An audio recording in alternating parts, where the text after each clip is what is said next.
C'est Françoise Favretto qui est à l'initiative de cette maison d'édition et Anita est là pour présenter les ateliers. Peut-être que tu pourrais, Anita, nous parler un petit peu, faire un petit historique, un petit peu de la maison. Oui, parce que Françoise Favretto est responsable de l'atelier de l'Agneau depuis 1997. Mais avant, elle était à Liège, parce que l'atelier de l'Agneau a commencé à Liège, autour d'un groupe qu'on a appelé l'école de Liège, mais eux-mêmes ne se revendiquaient pas avec ce nom-là, qui était... il faut dire qu'à cette époque, il y avait un foisonnement artistique vraiment important à Liège, encore maintenant, mais ça a commencé dans les années 70, après le surréalisme belge, puisqu'il y avait... Et c'était autour de Jacques Izoard, le poète Jacques Izoard, donc, qui animait cette maison d'édition, l'atelier de l'Agneau. Et au départ, ils publiaient beaucoup de livres de bibliophilie, et puis ils ont découvert Eugène Savitzkaya, et c'est à partir de là qu'ils ont commencé à publier des livres de poésie, mais pas beaucoup, parce qu'ils ont commencé dans un atelier de peintre, du peintre Crommelin, je ne sais pas si vous connaissez, qui était important dans les années 50-60, je pense.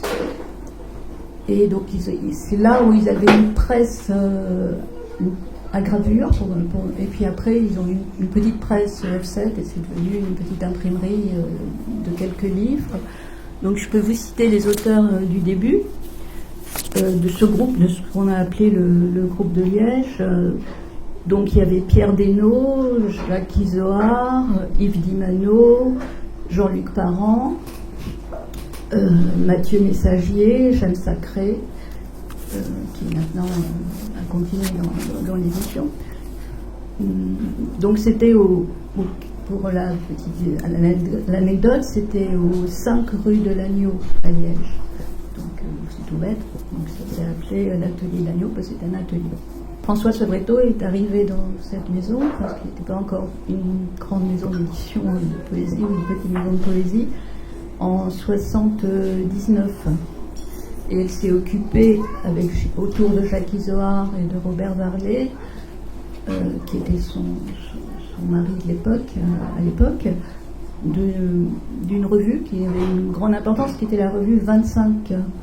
Et qui a continué de 1974 à 1990. Et donc à partir de là, c'est devenu réellement une maison d'édition, et ils ont continué à découvrir des poètes, tant belges, français, de partout. Et Françoise Favretto a transporté la maison en France, une antenne de diffusion de l'atelier de l'Agneau en 1996. Et à partir de 1996, elle a commencé à publier les auteurs qu'elle choisissait elle-même. Et moi-même, j'ai eu une première publication d'un livre-objet en 1997 à l'atelier de l'Agneau, dans une collection qu'elle a repris récemment et qui s'appelait Framboise foulée par les biches. Françoise, souvent on trouve sur le net, parce que je ne la connais pas particulièrement, elle se définit comme une artiste du livre. Est-ce que tu pourrais nous dire un petit peu pour quelles raisons ? Oui, je pense que elle considère quand même chaque livre comme un objet à part entière. Enfin, il y a beaucoup de soins apportés aux couvertures. Vous les voyez dans le fond, elles sont quand même toutes différentes et en accord avec les auteurs en général. Et puis elle a aussi, à côté des publications, comme dans toutes les maisons d'édition, il y a des livres objets qui sont des tirages limités qui durent dans le temps. Enfin, je veux dire que moi, pour ma part, elle m'a publié, mon premier livre était un livre objet qu'elle continue à faire d'année en année. Elle doit être au numéro 90, donc ça fait déjà quelques années. Elle dit qu'elle s'occupe des visuels des livres, de toute la conception de la revue L'Intranquille. Ah oui, d'accord. Voilà, elle dit que un livre c'est un travail de collaboration, mais pour ce qui est de la revue L'Intranquille, elle dit qu'elle s'occupe elle s'en occupe seule en fait. Je pense que c'est très important. Elle tient beaucoup à cette revue parce que justement c'est la base aussi de nombreuses lectures publiques et d'auteurs qui ne sont pas publiés par ailleurs. Donc ça fait découvrir ou écouter beaucoup d'auteurs nouveaux et aussi de plasticiens, c'est ça aussi peut-être qu'elle veut dire. Oui, c'est pas seulement du texte, ça c'est sûr.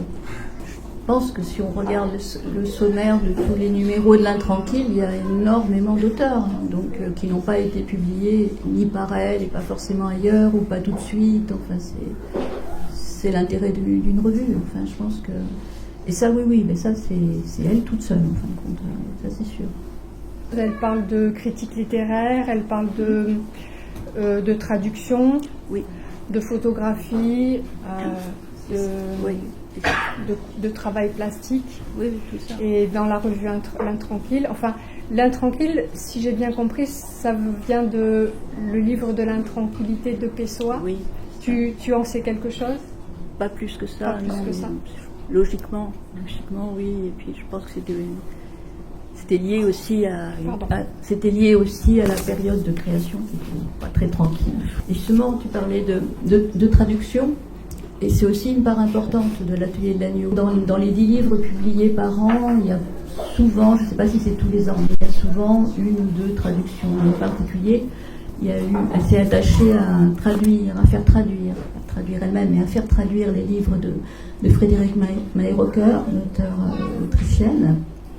Donc, et aussi, et dans la revue, il y a des auteurs roumains, il y a eu toute une série de numéros spéciaux consacrés à chaque fois sur des auteurs qu'on ne connaît pas spécialement, qu'elle fait connaître. Et tu peux nous parler un petit peu de ces collections? Moi, j'ai retenu Géopoétique, la collection Architexte, la collection 25. Tu les connais un petit peu? Pour la collection Architexte, c'est plus ce sont plus des expériences, je veux dire, d'écriture expérimentale beaucoup plus. Ça remonte un peu à l'esprit d'origine de la maison d'édition, qui avait un côté avant-gardiste, post-avant-gardiste. Donc ça c'est un peu resté. Ce sont des écritures moins faciles comme ça, mais à qui elle donne une lumière. Et j'ai cru comprendre que Françoise promouvait la poésie de manière assez régulière avec des lectures. Tu peux nous expliquer comment ça se passe? C'est assez soutenu, les lectures. Et puis dans les festivals de poésie, à chaque fois, l'Atelier de l'Agneau est présent, presque à chaque fois. Donc je pense que ça passe beaucoup par ça. Même tous les auteurs qui publient dans la revue L'Intranquille, qui ne sont pas forcément publiés en livre pour le moment, peuvent faire des lectures, lire des extraits. Enfin, c'est ça. Enfin, c'est une façon, oui, de promouvoir le travail poétique ici ou là. Et ça, c'est important. Je pense que ça a même pris de l'importance, il me semble, à voir un peu ce qui se passe à l'atelier de l'agneau. Ces dernières années, je pense que si elle pouvait faire tous les festivals, toutes les lectures, elle les ferait, quoi. Donc, c'est vrai. Peut-être juste une dernière question. Tu es au courant des projets peut-être dans un futur proche? Projet, c'est forcément la publication de nouveaux livres. Il y a 2 livres qui vont paraître en décembre. Il y a un livre de Michael Berdugo qui s'appelle Perte d'une aile. Alors, Michael Berdugo, c'est assez intéressant parce que, bon, il écrit, mais c'est aussi, il a fait les beaux-arts, enfin, il fait encore les beaux-arts. Il fait beaucoup d'improvisation dans les lectures à l'atelier de l'agneau. Donc c'est autre chose. Ça n'a pas encore été fait à l'atelier de l'agneau jusque-là, mais au lieu de lire ce qu'il écrit, il improvise. Enfin, il fait les deux. Mais là, c'est un livre. Ça s'appelle donc Perte d'une aile. Et il y a aussi le 2e livre qu'elle publie de Julie Cailleux, qui s'appelle Le charabia des chauves-souris. Et c'est à apparaître aussi. Voilà. Et la revue L'Intranquille, donc qui est en préparation pour le printemps. Merci beaucoup, Anita. Bon, alors donc je vais vous lire voilà, quelques extraits de textes politiques, extraits donc, de Je n'ai plus besoin de moi, alors qui a été publié il y a assez longtemps, je ne me souviens même plus quelle année. Et là, dans ce cadre-là, ce sont des textes. Alors, pour présenter ces textes, j'ai un peu pris la métaphore des machines optiques. Donc je considère un peu que ce sont des machines optiques. Alors une machine optique, c'est un instrument qui permet de voir le réel et de voir des choses qu'on ne voit pas sans l'instrument, mais en même temps l'instrument va imprimer ses caractéristiques sur cette image qu'on va recevoir du réel. Automate avant tout, je ne peux rien envisager d'autre que cette terrible habitude, l'automatisme. Cette caractéristique devient chez moi un caractère. Je pense, respire, parle par déclenchement. Mes joies sont livrées prématurément à moi-même parce que je suis bien huilé et que tout bonheur dans une machine neuve se précipite et pousse à la catastrophe. Je me documente, m'instruis comme pour tenter une chirurgie. Je suis l'homme d'une idée, d'un jour. Et le pourquoi pas de tout le reste m'échappe sans grands efforts. Je suis renversé par les valeurs, les vacances me guettent, je suis seul mais terriblement accompagné. Au-delà de la pose du premier regard, il y a le visage qui mérite réflexion. Il se déforme, conforme à la lentille. Je le photographie et non ses bras croisés. Je cadre, on ne verra jamais la partie abstraite de son front. Les yeux se vissent bien, il sourit à la photo, et ce sourire sera sa photo. J'appuie sur le bouton au moment précis où c'est trop tard. La photo est ratée, mais le visage est réussi. Il respire devant moi, a le temps d'avoir vécu. Le temps que je développe la photo, son visage sera continuellement en sursis. « Tu vas mieux ?» lui demande-t-elle. Il lui sourit et lui indique l'océan. Elle revient avec du vin blanc, très à propos, comme ses doigts si fins et son sourire qui s'accélère. Oui, il va mieux. Sa chemise éternelle est blanche comme un Christ sans parole. Il fume un cigare sans importance. Je me sens bien, dit-elle, répétant toutes les femmes. La mort est un bien qui se mélange. Ils ne pleurent pas, ils n'ont pas le temps. L'océan est une usine à chaos. Ils pourraient sortir, courir sur le sable pour prouver le rien. Mais ils s'aiment avant tout, élevant de grands chiens aux museaux universels et aux yeux musicaux. La nuit, ils ne dorment pas. Un observateur pourrait voir leurs prunelles minutieuses pendues dans l'obscurité. Le jour, ils sont épuisés. Le bonheur ne leur est d'aucun secours. Un médecin travaille jour et nuit à creuser dans la terre un tunnel de merde. Au-dessus de lui, des oiseaux extra blancs tracent dans le ciel une grande courbe pleine de pompe de liberté. La nuit est poissonneuse, une musique à casser les dieux et à faire surnombre. Le médecin enfonce son cabinet, un cabinet de merde sans clientèle. Il se courbe, le dos riche. La terre lui pince les doigts, le fait goûter à la vie tremblant, idiot, sans recours. Il fait sa nuit au fond du trou, une nuit de dentiste, à crever. Il est là, associé. La campagne est belle et grise. Il creuse, il entre en gare. Il est de blanc vêtu, sans humour, mais non sans rire. J'ai lâché dans la rue un gaz hilarant, bleu, blanc, rouge. Les gens ont rigolé, brusquement flou, avec des si et des on et des tu et des démangeaisons. Ils ont dit quelle différence. Leurs visages en colonie m'ont ressemblé le temps d'un spectacle. Après, ils étaient à nouveau des gens, défendant corps et âme la photo collective. Bonsoir. Nous allons vous présenter quelque chose d'un peu éloigné de la poésie, et pas tant que ça, vous le verrez. Alors, nous allons vous présenter les cartes postales d'Olivier qui vont circuler parmi vous. Vous pourrez voir les originales, comme ça vous verrez un peu plus de quoi nous parlons. Dans le travail que j'ai proposé et qui a été publié sur les éditions, je mets l'accent sur la difficulté de comprendre les événements qui traversent notre vie, mais avec sincérité. Je présente un personnage que j'appelle le petit roi. C'est lui qui va nous servir de miroir face aux questions que l'on peut se poser. C'est un poulet qui se tient la tête droite, toujours représenté de la même manière, 3/4 de profil. Il a l'air un peu bête, un peu arrogant, il l'est d'ailleurs. Il ne change jamais de posture. C'est un peu comme des scènes de théâtre qui s'enchaînent. Lui, il ne bouge pas, mais les ambiances défilent. Et malheureusement pour lui, les moments qu'il traverse ne sont jamais très agréables.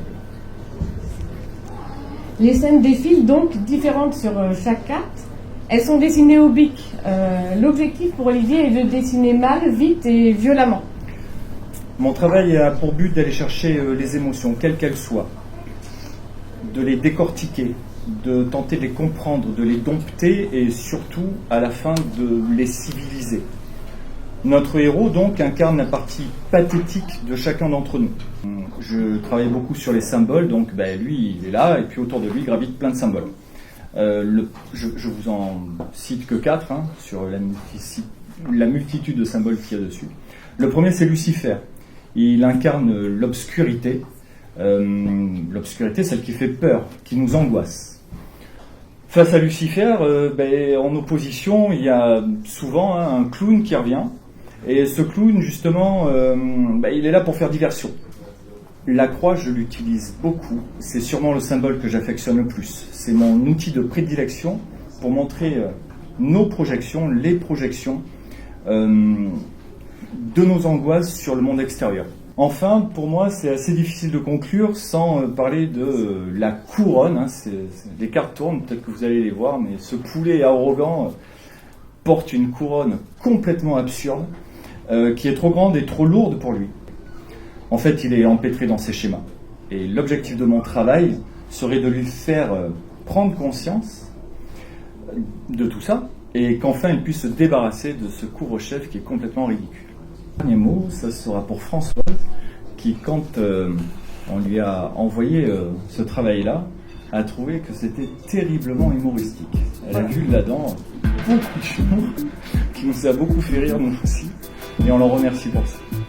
Il y en a donc bien du monde qui voit pas clair dans la salle d'attente de la clinique des yeux. Mais aussi, Dieu soit loué, il y a la clim. Nous entrons sur les balcons, dans d'étroites salles de bain, de chambres d'hôtel, montons sur des plateformes en mer, d'où nous plongeons, explorons des falaises, où nous nous griffons par hageons interposés.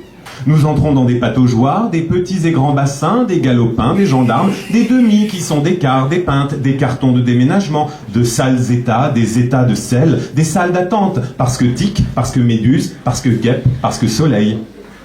Nous entrons lourdement dans l'été sur des balcons qui cèdent. Nous nous tournons sans succès dans d'étroites salles de bain de chambres d'hôtel, sautons trop près des plateformes en mer, retournons dans des salles d'attente, observons les falaises qui s'érodent depuis des bars à tapas. Nous allons nous chercher dans les ajoncs. Nous nous trouvons dans l'entre-deux, dont nous ne voulons aucun et dont aucun ne veut. Par la chute, nous nous échappons. Nous entrons dans l'été d'un bloc. Puis nous le passons à nous ôter d'un doute comme on tente de s'extraire de sous le marbre. Sommes-nous déjà morts ?